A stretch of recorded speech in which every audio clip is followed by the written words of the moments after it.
gato nkubwire aka kantu uhoze ufite inzozi nziza zo kuzatura ahantu heza nk'ahangaha hegera ikibuga cy'indege. Ahangaha ni ku kibuga cy'indege Kanombe, ahantu heza i Remera Kabeza mu mudugudu w'Itunda. Ni ahantu heza cyane, nje kukwereka inzu y'icyerekezo iri muri quartier nziza nk'iyi ngiyi ku mafaranga makeya cyane. Reka tujyane nawe ubundi nkwereke iyo nzu ukuntu imeze.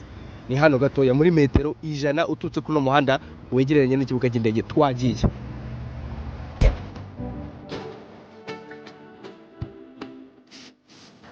Ukimbona muri quartier nk'iyi ngiyi rero ushobora kwibaza ngo inzu ni iyi, yenda waceka iyi ngiyi ugaceka iyi ngiyi cyangwa ugaceka n'iri, ariko se mu by'ukuri inzu ni iyi. Twagiye nkwereke inzu ngo ni iyi. Inzu ni iyi ngiyi. Nari nabikubwiye ko ari inzu y'agatangaza. Iyo nzu rero iri muri iki gipangu. Igipangu gihera ahangaha, aho ubona magazine ku gipangu ukamanuka gutya, ahantu hose ni mu gipangu. Ubu ngubu turi kugenda gutya, turi kugenda ku gipangu, uri kukireba yifite ubuso 600. Ubu ngubu nageze kuri gate. Iyi ni gate mpagazeho muri kubona gutya. Iyi ni gate. Noneho ahangaha ntuhirengagize naho irahagera. Reka nkwinjiza muri iki gipangu. Ubuso 600 Kabeza mu Itunda. Ha do welcome. Murahabona gute wakinira mu mupira. Sasa rero iyi nzu muri kubona ni inzu nziza iri hano mu Itunda, ahantu heza cyane. Reka nze mbinjiza muri iyi nzu murebe ubwiza bwayo. Twagiye. Singutangeyo nawe ntuntangeyo, tujyanemo. Mbere yo kujya ngo twinjire, reka mbanze nkubwiremo utuntu dukeya tugize ino nzu. Iyi nzu iri mu kibanza gifite ubuso 600. Ni ikibanza kinini kidajya gipfa kuboneka muri Kigali. Urabona ko ari ahantu heza hanini. Iyi nzu kandi ifite ibyumba 4, ikagira dushe na toilette ya buri cyumba, ikagiramo salo na saramanje ndetse n'igikoni. Wari uzi se ko hari akandi kabanga ngo ufitiye uretse nze ndaje kakubwire. Kakabanga nakubwiraga, iyi nzu buri cyumba cyose harimo na garde-robe. Urumva ko nta kibazo kirimo.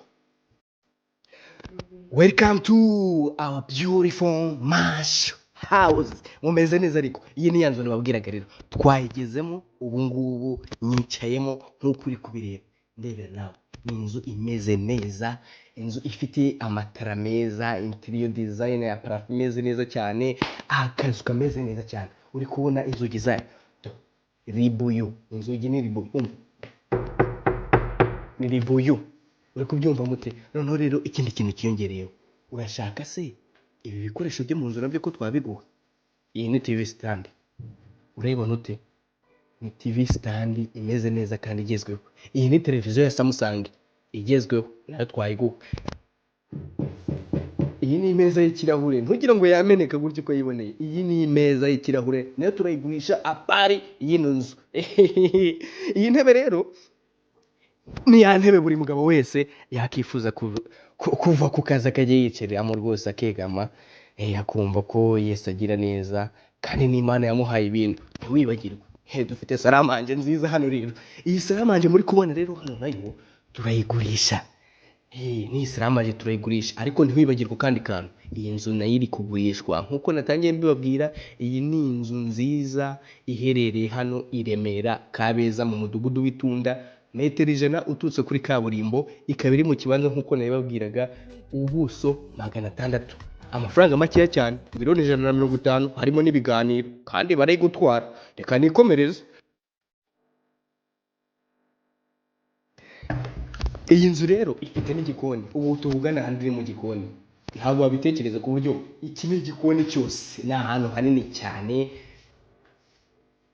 Ndavuga iki ndeke iki ko nawe uri kubyibonera.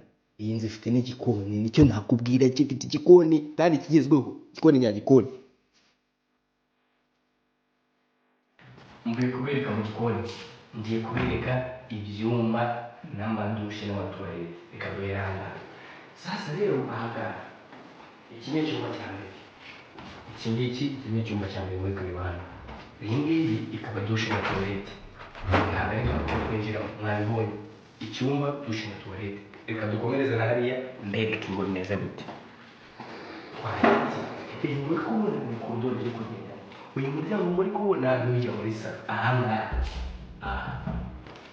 noneho twasanga duhera iyi ni garderobe y'inkweto urabona wifite inkweto zawe wazishyira hano ukazishyira hano iki ni kimwe cyumba ubu bari ibyumba bingahe bibiri iyi ni dushe na tuwarete